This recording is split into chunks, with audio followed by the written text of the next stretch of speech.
ભૂમિ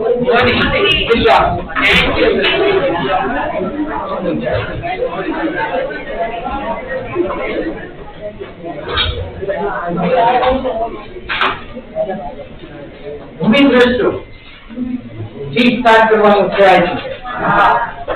okay, થોડા ઘણા ફટાફટ ક્વેશ્ચન આન્સર. કોઈ એક સાથે નહીં બોલે, જેને આવડશે એ માત્ર હાથ ઊંચો કરીને જવાબ આપે. બરોબર ને? ઓકે, ચાલો વાર્તાની વ્યાખ્યા. વાર્તો એટલે શું? યસ,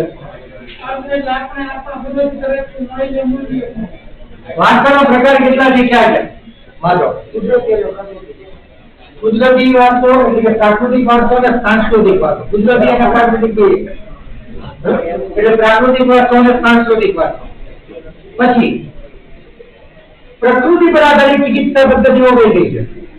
યસ, નેચરોપેથી, આયુર્વેદિક અને યુનાની. આપણા પ્રકૃતિ સાથેના વ્યવહાર શ્રદ્ધાપૂર્વક હોવાના ઉદાહરણ તેના ઉપરથી પ્રાપ્ત થાય છે. યસ, પંચતંત્રની વાર્તા અને બૌદ્ધ ધર્મની જાતક કથાઓ પડી. ત્યાર પછી આપણો પ્રાકૃતિક વારસો કેવો છે?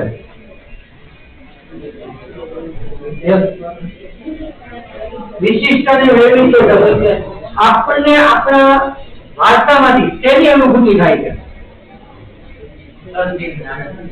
સચિત અને આનંદની અનુભૂતિ થાય છે. આપણે વાર્તાના ઘડતરમાં કોને કોને ફાળો આપ્યો છે?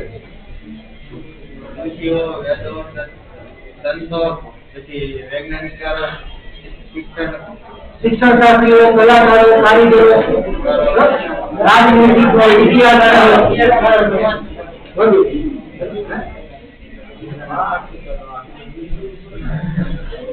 જોરથી બોલ, નાશ થઈ ગયો તો મને સંભળાતું બેરોમીટર લઈને ફરવું. ઓકે, તો આવું કંઈક આપણે ભણ્યા હતા, બરાબર ને? હવે ભૂમિ દ્રશ્યો થી આપણું રિવિઝન સ્ટાર્ટ કરીએ. તો આજનો આપણો પહેલો ટોપિક ભૂમિ દ્રશ્ય.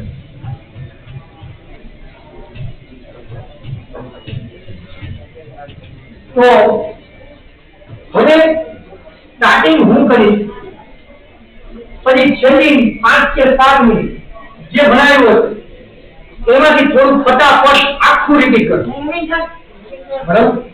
પછી આપણે આખું રિપીટ કરશું. અત્યારે માત્ર આપણે છે એ હું તમને બધા મુદ્દા ક્લિયર કરાવીશ. એક વાક્યમાં આવતા હોય એ રીતે અને આપણો પ્રશ્ન છે. ઓકે, તો ભૂમિ દ્રશ્યથી સ્ટાર્ટ કરીએ. આજે આપણો પહેલો પ્રશ્ન ભૂમિ દ્રશ્ય. પ્રશ્ન કેવી રીતે પૂછાય? તો કે ભૂમિ દ્રશ્ય એ પ્રાકૃતિક વારસાનું એક અંગ છે. કેવળ તમારી ચોપડીની અંદર પહેલો જ મુદ્દો આપ્યો છે કે સાહેબ આપણને ભૂમિ દ્રશ્ય એટલે જ નથી ખબર, તો આપણે સાબિત કેમ કરું કે પ્રાકૃતિક વારસાનું એક અંગ છે કે નહીં? તો પહેલા આપણે ભૂમિ દ્રશ્ય એટલે શું એ સમજવું પડે. તો એનો પહેલો મુદ્દો આપ્યો છે, જો ભૂમિ આકાર દ્વારા ભૂમિ દ્રશ્યનું સર્જન થાય છે. ભૂમિનો કોઈ આકાર છે એની અંદરથી ભૂમિ દ્રશ્યનું સર્જન થાય છે. તો આપણે ભૂમિ આકાર પસંદ કરવો પડશે. તો જો આપણો બીજો મુદ્દો છે, દાખલા તરીકે હિમાલય એ ભૂમિ આકાર છે. આપણને આપણા ભૂમિ દ્રશ્યના બે મુદ્દા મળ્યા કે ભૂમિ આકાર દ્વારા ભૂમિ દ્રશ્યનું સર્જન થાય છે. દાખલા તરીકે હિમાલય એ ભૂમિ આકાર છે. આ માત્ર હિમાલય ભૂમિ આકાર નથી, પણ હિમાલયમાં વિવિધ પ્રકારની ઔષધી વનસ્પતિઓ છે, બારેમાસ પાણીથી ભરપૂર નદીઓ છે, બરફથી છવાયેલા શિખરો છે. આ ઉપરાંત ત્યાં તરાઈના જંગલો આવેલા છે. આ ઉપરાંત ત્યાં બદ્રીનાથ, કેદારનાથ, અમરનાથ વગેરે જેવા યાત્રા સ્થળો પણ છે અને નંદાદેવી જેવું એક શિખર પણ આવેલું છે, જે બધું જ ભૂમિ દ્રશ્ય છે. અને એટલે આપણે એવું કહી શકીએ કે ભૂમિ દ્રશ્ય પર પ્રાકૃતિક વારસાનું એક અભિન્ન અંગ છે. હવે બધું ફરી એકવાર આખા મુદ્દા કે ભૂમિ આકાર દ્વારા ભૂમિ દ્રશ્યનું સર્જન થાય છે. તો તમને એક વાક્યમાં પ્રશ્ન પૂછાય, તેના દ્વારા ભૂમિ દ્રશ્યનું સર્જન થાય છે તો ભૂમિ આકાર દ્વારા. ત્યાર પછી આપણને એવું પૂછે કે દાખલા તરીકે આપણા પાઠ્ય પુસ્તકમાં ભૂમિ આકાર તરીકે કોને પસંદ કરવામાં આવ્યું છે તો હિમાલય. ત્યાર પછી આપણને જે છે એ આપણને એવું પૂછે કે હિમાલયમાં કયા જંગલો છે તો તરાઈના જંગલો. તમને એવું પૂછે યાત્રા સ્થળ છે એ કયું છે તો આપણે અમરનાથ, બદ્રીનાથ અને કેદારનાથ. અને જો શિખર પૂછે તો આપણે કહેવાનું મંદારી જેવું શિખર. બરોબર? તો આ આપણા એક વાક્યના પ્રશ્નો થાય અને અહીંયા આપણું ભૂમિ દ્રશ્ય છે એ પણ પૂરું થાય. બરોબર? અત્યારે હું તમને બધું મુદ્દા કહીશ, તમારે રિપીટ કરવાની કોઈ જરૂર નથી. જ્યારે હું તમને છેલ્લી 5 મિનિટ આપું ને ત્યારે હું તમને સવાલ પૂછીશ, તમારે જવાબ દેવાના છે. એટલે અત્યારે ખાલી તમે કોન્સન્ટ્રેટ કરીને ખાલી સાંભળો ને, બરોબર, તો એ તમને યાદ રહેશે. અત્યારે મને જ બોલવાની છેલ્લી 5 મિનિટ હું તમને આપીશ. ઓકે? ત્યાર પછી છે આપણું એની પછી નદીઓ. તો નદીઓની અંદર પહેલો જ મુદ્દો છે આપણી ભારતીય સંસ્કૃતિ સિંધુ અને રાવી નદીના કિનારે વિકસિત અને પાંગરી છે. એનો મતલબ કે ભારતીય સંસ્કૃતિનો ઉદ્ભવ એ સિંધુ અને રાવી નદીના કિનારે થયો છે. આ ઉપરાંત આપણે ઘણી બધી નદીઓના નામ આપ્યા છે. ગંગા, યમુના, કૃષ્ણા, ગોદાવરી, કાવેરી વગેરે નદીઓ છે. આપણા લોકજીવનને એટલે કે ભારતીય લોકજીવનને ઉપર પ્રગાઢ અસર ઊભી કરી છે. પ્રગાઢ એટલે કે ઊંડી અસર. આપણી નદીઓ છે એ આપણા લોકોના જીવન ઉપર પ્રગાઢ અસર ઊભી કરી છે. તો આ આપણો બીજો મુદ્દો થાય. આ ઉપરાંત આપણને નદીઓ છે એ પીવાનું પાણી, વપરાશ માટેનું પાણી, ખેતી માટેનું પાણી, સિંચાઈ માટેનું પાણી, વીજળી માટેનું પાણી પણ પૂરું પાડે છે. એટલે એની માટે પણ આપણે નદીઓ ઉપર આધારિત રહેવું પડે છે. એટલું જ નહીં, પરંતુ નદીઓ છે એના કિનારાની જે માટી છે એ વાસણો બનાવવા માટે, મકાનને લીપણ કરવા માટે અને ઉદ્યોગના વિકાસ માટે પણ આપણે નદીઓના પાણી ઉપર આધારિત રહેવું પડે છે. આ ઉપરાંત જે છે એ નદીઓને આપણે લોકમાતા પણ કહીએ છીએ. અને આમ નદીઓ પણ પ્રાકૃતિક વારસાનું એક અભિન્ન અંગ છે. તો ફરી એક વખત બધા મુદ્દા રીતિ કરું કે સિંધુ અને રાવી નદીના કિનારે ભારતીય સંસ્કૃતિ વિકસી અને પાંગરી છે.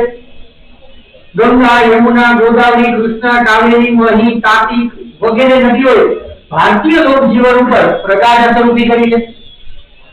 નદી છે એ આપણને પીવાનું પાણી, વપરાશ માટેનું પાણી, વીજળી માટેનું પાણી, ખેતી માટેનું પાણી, સિંચાઈ માટેનું પાણી પણ પૂરું પાડે છે અથવા એની ઉપર આપણે આધારિત રહેવું પડે છે. એટલું જ નહીં, પરંતુ જે એ નદી કિનારાની જે માટી છે એ આપણને લીપણ કરવા માટે, મકાન બનાવવા માટે, માટીના વાસણો બનાવવા માટે પણ ઉપયોગી છે. આ ઉપરાંત નદીઓ છે એને આપણે લોકમાતા પણ કહીએ છીએ. અને એક મુદ્દો એવો છે કે ઉષા અને સંધ્યાના ચિત્રો દ્વારા નદી કિનારે ઉષા અને સંધ્યાના ચિત્રો દ્વારા છે એ આપણે પ્રાકૃતિક વારસાનું છે એ સૌંદર્યનું વર્ણન પણ કરી શકીએ છીએ. અને આમ આપણે એવું કહી શકીએ કે નદીઓ પણ પ્રાકૃતિક વારસાનું એક અભિન્ન અંગ છે. હવે એની અંદરથી પૂછાયેલા પ્રશ્નો ભૂલી જાઓ. તમને પહેલો પ્રશ્ન એક વાક્યમાં એવો પૂછાય કે ભારતીય સંસ્કૃતિ કઈ નદીના કિનારે વિકસી અને પાંગરી છે તો સિંધુ અને રાવી નદીના કિનારે. તમને બીજો પ્રશ્ન 2 માર્કમાં એવો પૂછે કે નદીઓના ઉપયોગો જણાવો તો અહીંયાથી તમને 2 મુદ્દા છે એને અલગ અલગ કરી નાખો. નદીના ઉપયોગો છે એ પહેલા આમ છે. હવે આપણે એક એક રીતિમાં લખી નાખો કે પીવામાં, વપરાશ માટે પાણી પૂરું પાડે છે, વીજળી માટે પાણી પૂરું પાડે છે, જળ સ્ત્રોત માટે પાણી પૂરું પાડે છે, પછી માટીને જે છે એને લીપણ માટે ઉપયોગમાં લઈ શકાય છે. આ ઉપરાંત જે માટીના વાસણો બનાવી શકાય છે અને મકાન બનાવવા માટે પણ નદીનો ઉપયોગ કરવામાં આવે છે. તો આપણો 2 માર્કનો પ્રશ્ન ક્યાં થઈ ગયો? એનાથી ઉપર આપણને એવો એક વાક્યનો પ્રશ્ન પૂછે કે આપણે નદીઓને શા તરીકે ઓળખીએ છીએ અને એ તો તમારા સ્વાધ્યાયની અંદર પણ વિકલ્પ આપ્યો છે. તો નદીને આપણે લોકમાતા તરીકે ઓળખીએ છીએ. તો આમ આપણા એક વાક્યના પ્રશ્નો અહીંયા પૂરા થાય અને આપણું નદીઓ એ પણ પ્રાકૃતિક વારસાનું એક અભિન્ન અંગ છે એ પ્રશ્ન પૂરો થાય. હવે આપણને એની પછી ત્રીજો પ્રશ્ન કહે છે કે વનસ્પતિ જીવન. ચલો પહેલો જ મુદ્દો વાંચો. તમને એવું લાગ્યું છે કે ભારતીય પ્રજા આદિ સમયથી પર્યાવરણ પ્રેમી રહી છે। આદિ સમયથી, પહેલાના સમયથી ભારતીય પ્રજા જે પર્યાવરણ પ્રેમી છે। તો આપણને એમ છે આપણે પર્યાવરણ પ્રેમી છીએ કેવી રીતે? તો બીજો મુદ્દો એને સમજવાનો છે। જુઓ તમે કે જેનો સાક્ષી તેનો વૃક્ષ પ્રેમ, તેનો પુષ્પ પ્રેમ અને તેનો છોડવાઓ પ્રત્યેનો આદર છે। એટલે કે આપણે જે વૃક્ષોને પ્રેમ કરીએ છીએ, પુષ્પને પ્રેમ કરીએ છીએ, પણ છોડવા માટે એવું આપ્યું કે આદર કરીએ છીએ। તો તમે એમ કહે આપણે એને પ્રેમ નથી કરતા? ના, આપણે એનો આદર કરીએ છીએ। કારણ કે છોડવો નાનો હોય તો આપણે એવું કહીએ કે એને ખેતરમાં હજુ નાનો છે, તો એની પ્રત્યેનો આદર છે। વૃક્ષને આપણે પ્રેમ કરીએ છીએ, પુષ્પને પ્રેમ કરીએ છીએ, પણ છોડવા પ્રત્યે આપણે આદર અનુભવીએ છીએ। અને આ સાબિતી છે, આ સાક્ષી છે કે આપણે પર્યાવરણ પ્રેમી છીએ। આ ઉપરાંત આપણને એની પછી એવું કહે છે કે ભારતની અંદર ધન ધાન્યથી લહેરાતા ખેતરો, ઔષધિઓ વગેરેએ પણ ભારતીય જીવનને છે એ સમૃદ્ધ બનાવ્યું છે। વળી ભારત એક એવી સંસ્કૃતિ ધરાવે છે કે ભારતમાં વડ, પીપળો અને તુલસી વગેરે જેવા વૃક્ષોની તો શું કરવામાં આવે છે? પૂજા પણ કરવામાં આવે છે। સાથે વડ સાવિત્રીના દિવસે બહેનો વડની પૂજા કરે છે। આમ ભારતની અંદર અશ્વગંધા, હળદર, બહેડા, કુંવરપાઠું વગેરે જેવી ઔષધિ અને મોગરો, ગુલાબ, જુઈ, ચંપો, બારમાસી વગેરે જેવા પુષ્પોએ ભારતીય લોકજીવનને છે કે માનવ જીવનને છે એ સુંદર, સુવાસિક અને નિરામય બનાવ્યું। અને આપણું વનસ્પતિ જીવન અહીંયા પૂરું।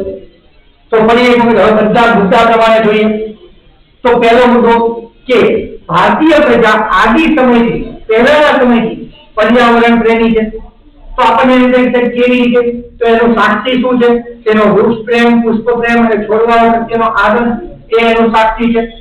આ ઉપરાંત ભારતની અંદર ધન ધાન્યથી લહેરાતા ખેતરો છે, કઠોળ છે, શાકભાજી છે, ઔષધિઓ છે, એને ભારતીય જીવનને છે એ સમૃદ્ધ બનાવ્યું છે।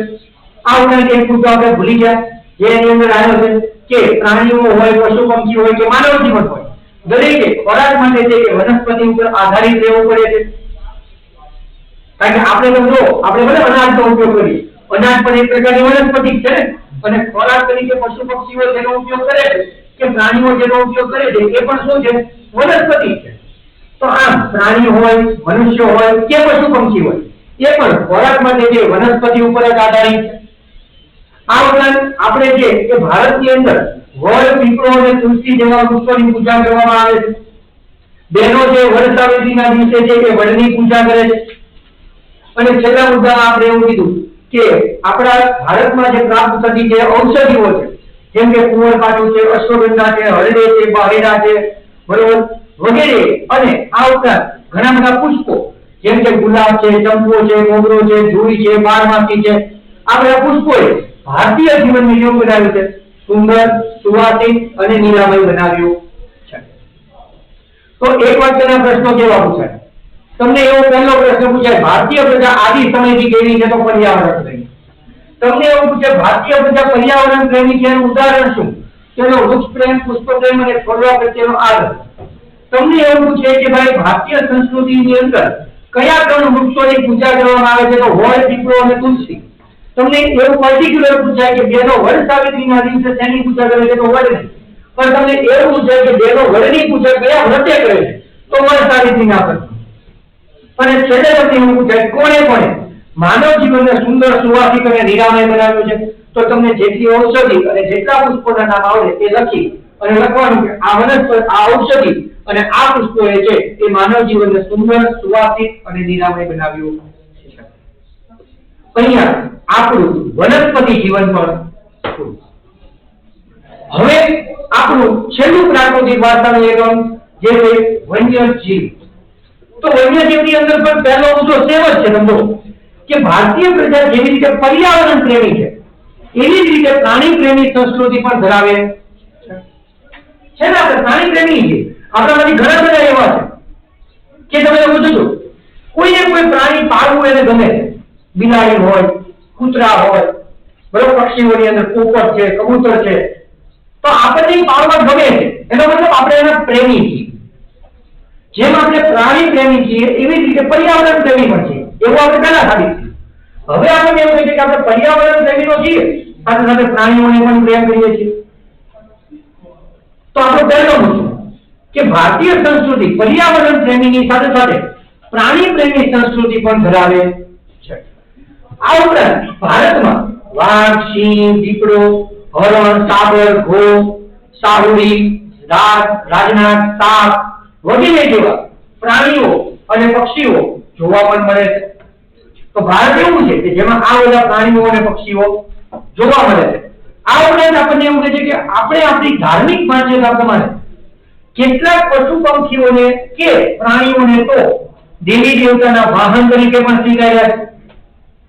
આપણે એવું બધું ઘણા બધા પ્રાણીઓ અને પક્ષીઓને દેવી દેવતાના વાહન તરીકે સ્વીકાર્યા છે. જેમ કે હું તમને ઉદાહરણ સાથે કહું કે આપણે કહીએ ગરુડ તો કે તે વિષ્ણુ ભગવાનનું વાહન છે. મગર તો કે ખોડિયારમાંનું વાહન છે. તો જો એમ કેટલા બધા પ્રાણીઓ અને પક્ષીઓને આપણે કોઈને કોઈ દેવી દેવતાના વાહન તરીકે છે એ સ્વીકાર કર્યો છે. એની પાછળનો આપણો ઉદ્દેશ્ય એવો છે કે એને બચાવી શકાય. કારણ કે કોઈ પ્રાણી કે પક્ષીને આપણે મારશું તો તરત આપણે કહીએ કે ના હોતા એ તો ફલાણા ભગવાનનું જેની વાહન છે, એને ઈજા ન કરાય. તો એ માની કે કદાચ આપણે એની સાથે જે હિંસા કરતા હતું એ નહીં કરીએ. તો આપણે આપણી ધાર્મિક માન્યતા પ્રમાણે કેટલાક દેવી દેવતાના વાહનો છે એના તરીકે પણ પશુ પંખીઓ કે પ્રાણીઓને સ્વીકાર્યા છે. ત્યાર પછી આપણો મુદ્દો એવો છે કે આપણે પર્યાવરણ પ્રેમીની સાથે પ્રાણી પ્રેમી છીએ એનું બીજું એક મોટું ઉદાહરણ કે આપણે આપણા રાષ્ટ્ર ચિહ્નની અંદર 4 સિંહ, ઘોડો, બળદ અને જે છે એ હાથી જેવા પ્રાણીઓને પણ સ્થાન આપ્યું છે. હવે તો મોટી વાત છે કે આખા દેશનું ચિહ્ન છે, રાષ્ટ્રીય ચિહ્ન છે અને એની અંદર પણ આપણે પ્રાણીઓને છે એ સમાવિષ્ટ કર્યા છે. જેમાં 4 પ્રાણી છે, 4 સિંહ એટલે કે સિંહ, બળદ, ઘોડો અને હાથી. હવે તમને એમ કે આ 4 પ્રાણીઓ છે એવો પ્રશ્ન થવો જોઈએ, આપણા કોર્સની અંદર નથી પણ થવું જોઈએ કે સાહેબ તમે કહી દીધું એટલે ઈ 4 પ્રાણી કેમ ઈ 4 પ્રાણી? એની પાછળ રીઝન હોય. તો સમાજ છે નહીં ભણો ને તો ખાલી ભણવા ખાતર નહીં કે આની અંદર મુદ્દા છે ઈ જ ભણો. આપણે સમાજની અંદર એવું ભણતું જે તમે કદાચ નહીં જાણ્યું હોય અને તમને નહીં ખબર હોય. આ 4 પ્રાણીઓ શું કામ? કારણ કે સિંહ છે આખો રાજા, કિંગ રાજા છે. આ ઉપરાંત બળદ છે એ કૃષિ શ્રમિકનું જે છે એ ચિહ્ન છે. કારણ કે આપણી ભારતીય સંસ્કૃતિ જે મોટા ભાગે ખેતી પ્રધાન છે. આપણી મુખ્ય આર્થિક પ્રવૃત્તિ ખેતી છે અને ખેતી મોટા ભાગે બળદ પાસે પેલા હળ જોતીને પેલા પરંપરાગત રીતે એ રીતે કરવામાં આવી. એટલે બળદ શ્રમિકનું ઉદાહરણ છે અને ઘોડો એટલે છે કારણ કે શક્તિનો સંચાર કરે, શક્તિનું પ્રતીક છે. તમે લોકો જો ઘોડામાં જે તાકાત હોય ને એ ઇન્ડિયન ગાડીમાં ન હોય. ઘોડાને તમે બધી બેસતા નહીં જોયું થાકી તો એ તાકાત શક્તિનું પ્રદર્શન કરે છે અને એટલે કહે છે કે આવી રીતે અને હાથી વિશે આપણે ભણી ગયા કે પૃથ્વી પરનું સૌથી વિશાળકાય મહાકાય પ્રાણી છે. હવે 9મા ધોરણની અંદર વન્યજીવ પાઠ ભણી ગયા જેની અંદર આ ઉલ્લેખ હતો કે પૃથ્વી ઉપરનું સૌથી વિશાળકાય પ્રાણી અને એમ આપણે આ 4 પ્રાણીઓને છે કે આપણી રાષ્ટ્રીય મુદ્રામાં આપણે સ્થાન આપ્યું જે બતાવે છે કે આપણે પ્રાણી પ્રેમી છીએ. અને એનાથી આગળ કે આપણે પ્રાણીઓ અને પક્ષીઓને બચાવવા માટે કેટલાક કાયદાઓ બન્યા. આ ઉપરાંત એ અભયારણ્યની રચના કરી અને સાથે સાથે રાષ્ટ્રીય ઉદ્યાનો પણ બનાવ્યા.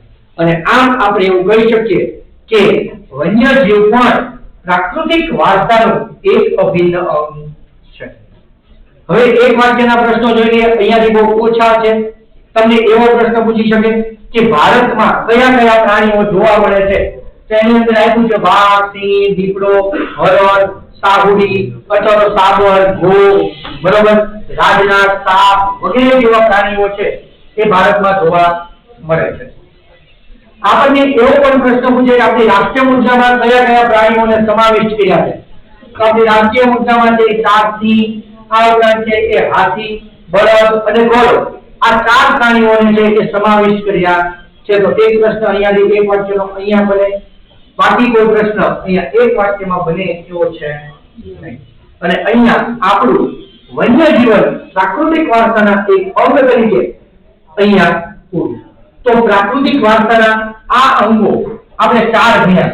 ફરી એકવાર 4 ખાલી નામ બોલું છું. ભૂમિ દ્રશ્ય, નદીઓ, વનસ્પતિ જીવન અને વન્ય જીવન. આ 4 પ્રાકૃતિક વારસાના અંગોમાં તમારામાંથી કોઈને તકલીફ હોય તો તમે મને પૂછી શકો. કોઈ શબ્દ ન સમજાણો હોય, કોઈ મુદ્દો એવો હોય કે ન સમજાણો હોય, કોઈ મુદ્દો એવો હોય કે જે મોઢે બનાવું છું ને સ્કીપ થઈ ગયો હોય અને તમને ન ખબર પડી હોય તો પણ તમે પૂછી શકો. 2 મિનિટ આપું છું, નગર પછી નવો મુદ્દો સ્ટાર્ટ કરીએ. તમે જોઈ લો, તમને એવું લાગે કે સાહેબ આ મુદ્દો તમે ભૂલી ગયા, આ મુદ્દો છે સ્કીપ થઈ ગયો, અમને એ સમજાવો નહીં, તો તમે મને પૂછી શકો. કારણ કે હું ચોપડી વગર ભણાવું છું, મારી પાસે ચોપડી નથી, એટલે બની એવું કે એકાદો મુદ્દો સ્કીપ થઈ ગયો હોય તો તમે જોઈ લો. લગભગ એવો નહીં હોય, પણ જો હોય તો તમે મને કહી શકો.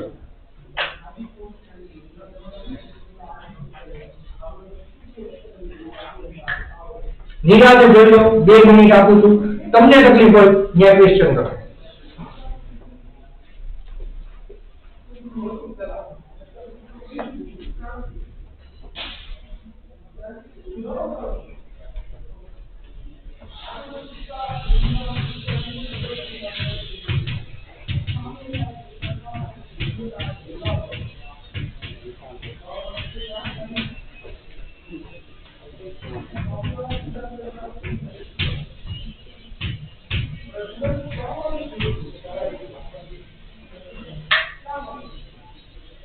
છે કોઈને કઈ પ્રશ્ન? પાકું? ઓકે. તો હવે આપણે છે એ સ્ટાર્ટ કરીએ સાંસ્કૃતિક વારસો. જો હવે તમારો મુદ્દો એવો છે, નેક્સ્ટ પેજ ઉપર આપણે પહોંચી ગયા સાંસ્કૃતિક વારસો. તો સાંસ્કૃતિક વારસાની અંદર પણ આપણે એવું યાદ રાખશું, જેવું પ્રાકૃતિક વારસામાં યાદ રાખ્યું કે પ્રકૃતિ એટલે કે કુદરત દ્વારા આપણને જે કંઈ મળે એ આપણો પ્રાકૃતિક વારસો. એમ સાંસ્કૃતિક વારસાને યાદ રાખવા માટે આપણે એવું એક મગજમાં ફિટ રાખશું કે મનુષ્ય દ્વારા જે પ્રાપ્ત થયું છે, તો મનુષ્યનો જેમાં હાથ છે એ બધી વસ્તુને શું કહેવાય? આપણો કયો વારસો? ઓકે. તો આ આપણે યાદ રાખશું. પણ વ્યાખ્યા એવી રીતના નહીં લખાય કે આપણને માનવ દ્વારા પ્રાપ્ત થયેલ અથવા માનવ સર્જિત વારસો એટલે સાંસ્કૃતિક વારસો. આવી વ્યાખ્યા લખશું તો ચાલશે નહીં. પરિણામે એની વ્યાખ્યા છે એ કંઈક આવી છે.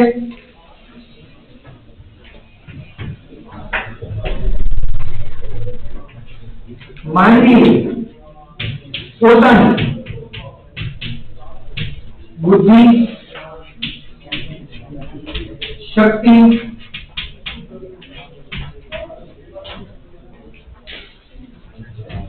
આવડત અને કલા કૌશલ્ય દ્વારા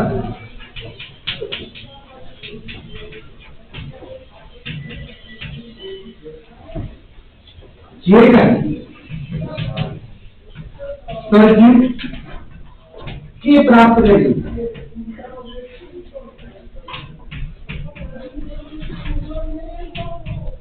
તેને એટલે કે સાંસ્કૃતિક વારસો કહે છે. હવે આ વ્યાખ્યાની પર સમજી લઈએ શું કહે છે. માણસે પોતાની બુદ્ધિ, શક્તિ અને આવડત એના છે કંઈક વિશિષ્ટ છે, એની આવડત અને પોતાનામાં રહેલા કલા કૌશલ્ય દ્વારા જે કંઈ સર્જ્યું એટલે બનાવ્યું અને પ્રાપ્ત કર્યું. એ બધી વસ્તુ બનાવી ન હોય. ઘણી આપણે આપણી માનવીય પોતાની બુદ્ધિ મળેલી હોય પણ આપણે માત્ર પ્રાપ્ત કરી હોય. જેમ કે મોહેન્જો-દડો નગર જે પૃથ્વીના પેટર્નમાં હતું, પણ આપણે આપણી બુદ્ધિનો ઉપયોગ કરી, આપણી આવડતનો ઉપયોગ કરી અને એને ફરી વાર પ્રાપ્ત કરી. એવા કેટલાક મંદિરો છે, એવા કેટલાક સ્થાપત્યો જે ભૂગર્ભની અંદર દટાઈ ગયા, જે કાળક્રમે હતા તો ખરી. તો અત્યારે માણસે નવા નથી બનાવ્યા, પણ માણસે પોતાની બુદ્ધિ, શક્તિ અને આવડતનો ઉપયોગ કરી અને એને ફરી વખત શું કર્યા છે? પ્રાપ્ત કર્યા છે. એટલે સર્જવું અને પ્રાપ્ત કરવું એ બે અલગ વસ્તુ છે. સર્જવું એટલે બનાવવું અને પ્રાપ્ત કરવું એટલે ઓલરેડી હતું, પણ આપણે આપણી બુદ્ધિ શક્તિનો ઉપયોગ કરી એને ફરી વખત પ્રાપ્ત કરી. અને એટલે હવે આપણી આખી વ્યાખ્યા જો આવી થાય કે માનવીએ પોતાની બુદ્ધિ, શક્તિ, આવડત અને કલા કૌશલ્ય દ્વારા જે કંઈ સર્જ્યું કે જે કંઈ પ્રાપ્ત કર્યું તે એટલે સાંસ્કૃતિક વારસો. તો વારસાની વ્યાખ્યા, સાંસ્કૃતિક વારસાની વ્યાખ્યા આ થાય. અને બાકી યાદ રાખવા માટે એમાં એવું એટલું જ હતો, સાંસ્કૃતિક વારસો એટલે માનવ સર્જિત વારસો કે જે માનવે સર્જન કર્યું છે એવો વારસો. હવે આપણને ત્યાં આગળ એક જ પ્રશ્ન આવે છે. આ ઉપરાંત તમને એવો એક પ્રશ્ન છે કે ભારતમાં કઈ કઈ જાતિ અને પ્રજાતિઓ આવીને વસી, એવો પ્રશ્ન છે ને ત્યાં. તો જુઓ, મૂળ, અરબો, પછી જે છે એ મુગલો, ફ્રેન્ચો, અંગ્રેજો, ઈરાનીઓ, આ બધી જાતિ અને પ્રજાતિ ભારતમાં આવીને વસી. જાતિ અને પ્રજાતિ પૂછે ત્યારે આ જવાબ લખો કે ભારતમાં જે હું, ઈરાનીઓ, તુર્કો, પછી અરબીઓ, મુગલો, ફ્રેન્ચો, અંગ્રેજો, આ બધી જાતિ અને પ્રજાતિ આવી અને ભારતમાં વસી હતી. તો એક વાક્યનો પ્રશ્ન ત્યાં બને. હવે પછીનો જે પેરેગ્રાફ તમને આપ્યો છે એ આપણો એક નવો પ્રશ્ન છે. જે પ્રશ્ન એવો છે કે આપણને આપણા સાંસ્કૃતિક વારસા પ્રત્યે ગર્વ અને આદર અનુભવાય છે. તો આપણે પ્રશ્ન એક લખશું કારણ કે ભૂલાય નહીં.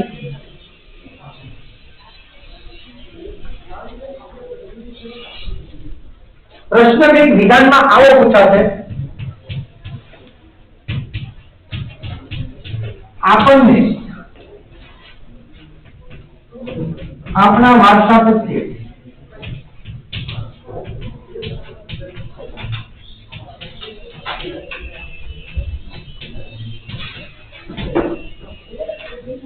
ગર્વ અને આદર અનુભવાય છે. સમજાવો. આપણે એવું સાબિત કરવાનું છે કે આપણને આપણા સાંસ્કૃતિક વારસા પ્રત્યે ગર્વ છે, આદર છે. અને ગર્વ કેવી રીતે કરાય એ આપણે નેક્સ્ટ પીરિયડમાં અને પહેલાના પીરિયડમાં જોઈએ કે ભાઈ આપણે આપણા વારસાનો ગર્વ કેવી રીતે કરી શકીએ. એને આપણે એક્ઝામ્પલ સાથે સમજાય. તો અહીંયા કહે છે કે આપણને આપણા સાંસ્કૃતિક વારસાનો પણ ગર્વ છે. આ વિધાન સાબિત કરો કેવી રીતે. તો આપણને એ ખબર હોય છે કે આપણી પાસે સાંસ્કૃતિક વારસો પહેલા તો છે કયો. તો જો પહેલો જ એક મુદ્દો છે પ્રાગ ઐતિહાસિક સમયથી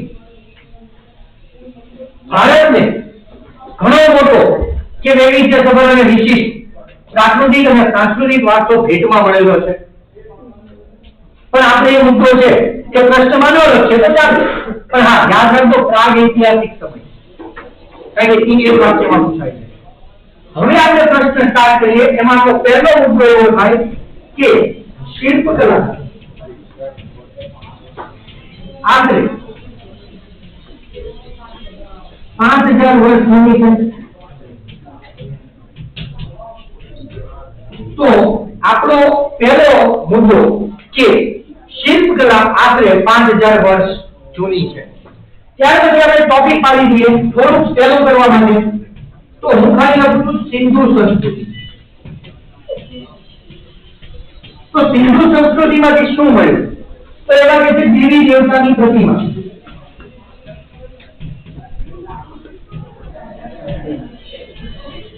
પછી દાઢીવાળા પુરુષનું શિલ્પ,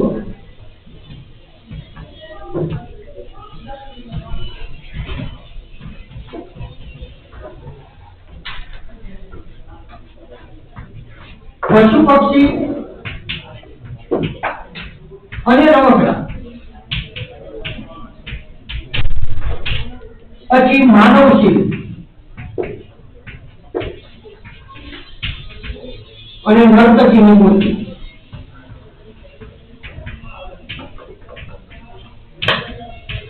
આટલું આપણને સિંધુ સંસ્કૃતિ માંથી મળેલું છે. દેવી દેવતાની પ્રતિમા છે, ત્યારબાદ દાઢીવાળા પુરુષનું શિલ્પ છે, પછી પશુ પક્ષી અને રમકડા છે, માનવ શિલ્પ છે અને નર્તકી એટલે કે નૃત્ય કરતી જે છે એ નર્તકીઓના છે એ શિલ્પો આપણને મળી આવ્યા છે. તો આજ આપણો સાંસ્કૃતિક વારસો છે. તો નહીં, આ તો સિંધુ સંસ્કૃતિની વાત છે. ત્યારબાદ આપણને મળ્યું મૌર્ય કાળમાંથી. તો મૌર્ય યુગ. તો મૌર્ય યુગમાંથી શું મળ્યું? તો આપણે પહેલું કહે છે કે ઊંધા કમળ ઉપર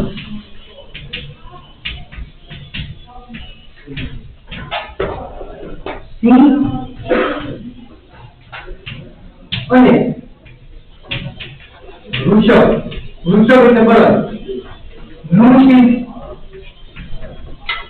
આ ઊંડા કમળ ઉપર સિંહ અને વૃષભનું શિલ્પ એટલે કયું? તો આપણો સારનાથનો સ્તંભ, જે ચેપ્ટર 3 ની અંદર પેજ નંબર 42 ઉપર, સોરી 24 ઉપર આપણને આપેલો છે. એને તમે જુઓ તો તમને ખબર પડશે કે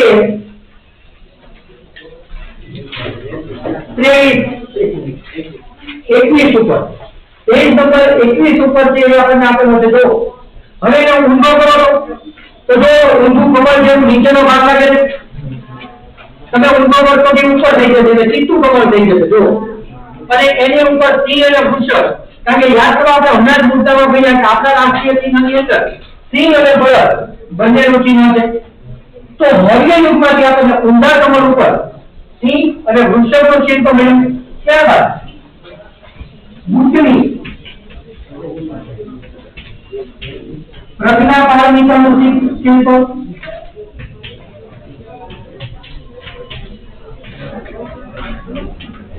અને છેલ્લે ધર્મચક્રવાળી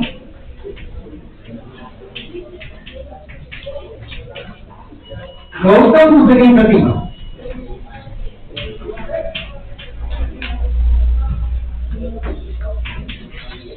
અને છેલ્લે રાષ્ટ્રકૂટ વન, અને એમાં માત્ર ઈલોરાની ગુફા. હવે આ પ્રશ્નને આપણે બોલવો કેવી? તમને એમ છે તમે આવો લખી તો નાખ્યું, પણ અમારે સાબિત કેમ કરું કે આપણે આપણા વાર્તા પ્રત્યે ગર્વ અને આદર અનુભવાય.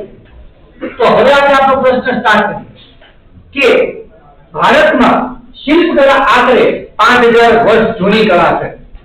ભારતની સિંધુ સંસ્કૃતિમાંથી છે એ દેવી દેવતાની પ્રતિમા, દાઢીવાળા પુરુષનું શિલ્પ, માનવ શિલ્પ, પશુ પક્ષી અને રમકડા, નર્તકીની મૂર્તિ પણ મળી આવી છે. આ ઉપરાંત મૌર્ય પર્વમાં જોઈએ તો ઊંડા કમળની આકૃતિ પર સિંહ અને વૃષભનું શિલ્પ, બુદ્ધની પ્રજ્ઞા પારમિતાનું શિલ્પ, ધર્મચક્ર પ્રવર્તમાનવાળી ગૌતમ બુદ્ધની પ્રતિમા પણ મળી આવી છે. અને એટલું જ નહીં, રાષ્ટ્રકૂટ વંશના સમયમાં નિર્માણ પામેલી એ ઈલોરાની ગુફા જોતા આપણને આપણા વારસા પ્રત્યે ગર્વ અને આદર અનુભવાય છે. આ રીતે તમારે જવાબ લખવો પડે. હવે તમને આ બધું યાદ રાખવું કમ્પલસરી? તો કે હા, કારણ કે એક વાક્યમાં અને વિકલ્પમાં પણ પૂછાય કે માનવ શિલ્પો કઈ સંસ્કૃતિમાંથી મળી આવે તો સિંધુ ખીણથી. તમને સીધું પૂછે ધર્મચક્ર પ્રવર્તમાનવાળી ગૌતમ બુદ્ધની પ્રતિમા ક્યાંથી મળી આવી તો મૌર્ય યુગમાંથી. તમને એવું પૂછે ઈલોરાની ગુફાનું નિર્માણ કયા વર્ષના સમયમાં થયું તો રાષ્ટ્રકૂટ વંશના સમયમાં. તો આ માટે દરેક વસ્તુ તમને અલગથી એવું પૂછે સિંધુ ખીણની સંસ્કૃતિમાંથી શું શું મળી આવે તો તમારે આ લિસ્ટ લખવું પડે. તમને એવું પૂછે મૌર્ય યુગમાંથી કઈ કઈ સાંસ્કૃતિક વારસાઓ મળી આવ્યા તો તમારે આ 3 લખવા પડે. અને એટલે આપણે બધું રાખવું કમ્પલસરી છે.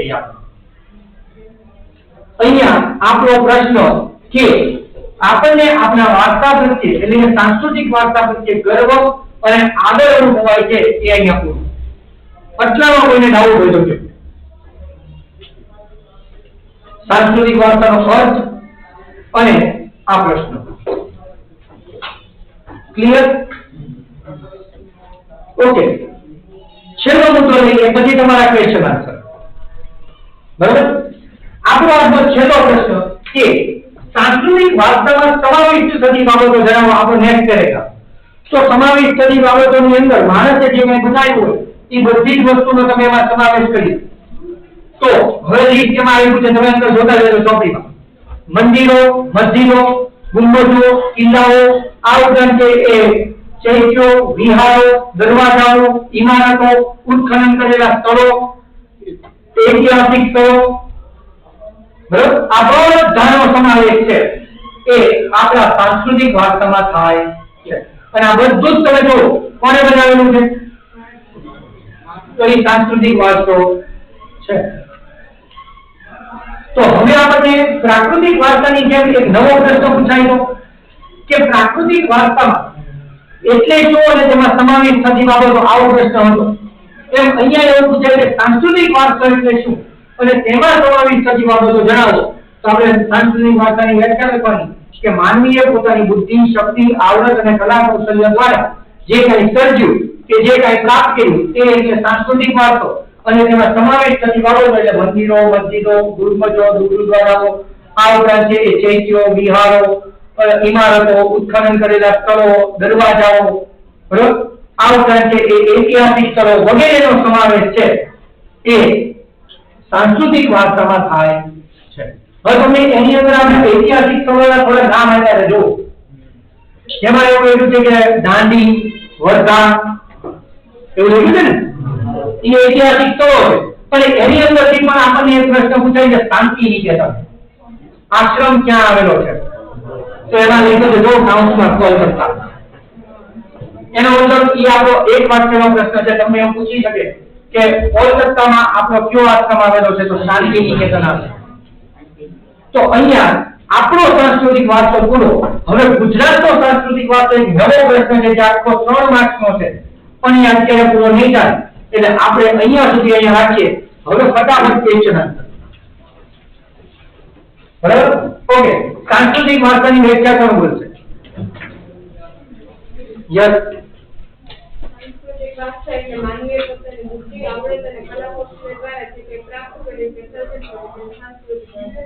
ઓકે, સાંસ્કૃતિક વારસામાં કઈ કઈ બાબતનો સમાવેશ થાય છે?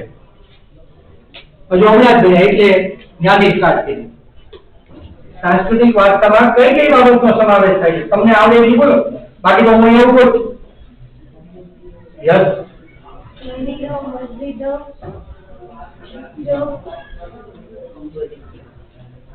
ચૈત્યો, વિહારો, ઇમારતો, રાજમહેલો, ઉત્ખનન કરેલા સ્થળો, પછી ઐતિહાસિક સ્થળો વગેરેનો સમાવેશ થાય છે.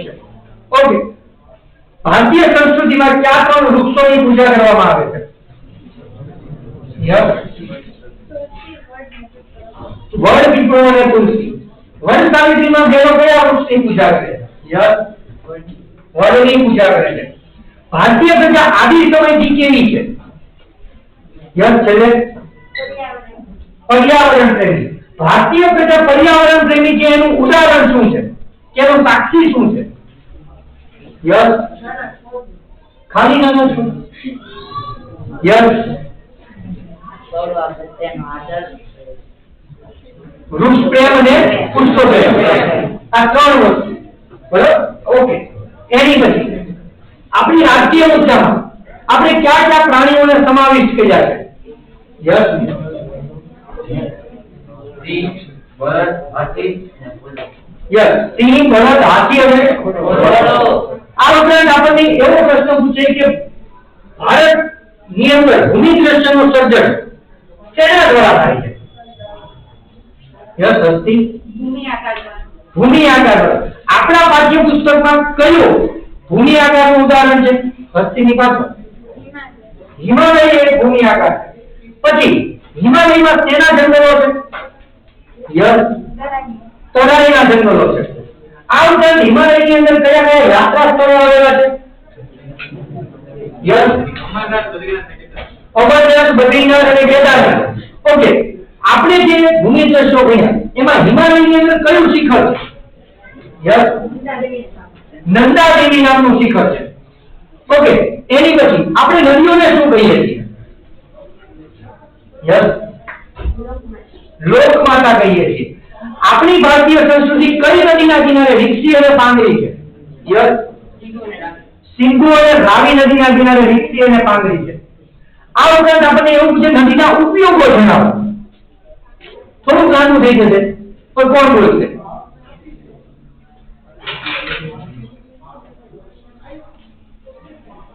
યસ. વસ્તીની પાછળ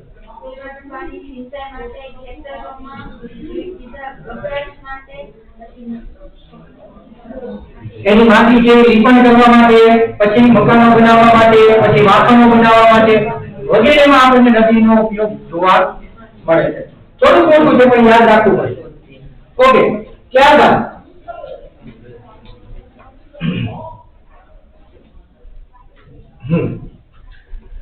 ભારતમાં કઈ કઈ જાતિ અને પ્રજાતિ આવીને વસી હતી?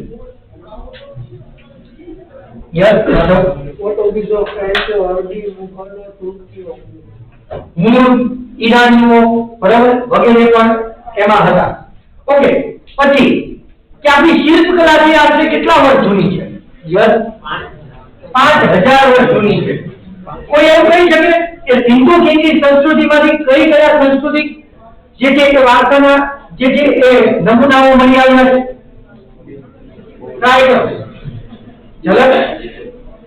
દેવી દેવતાની મૂર્તિ, નર્તકીની મૂર્તિ, દાઢીવાળા પુરુષનું શિલ્પ, પછી પશુ પક્ષીઓના રમકડા, માનવ શિલ્પ વગેરે મળી આવ્યું છે. ઓકે, તો મૌર્ય યુગમાંથી શું મળી આવ્યું? મૌર્ય યુગમાંથી યસ, અને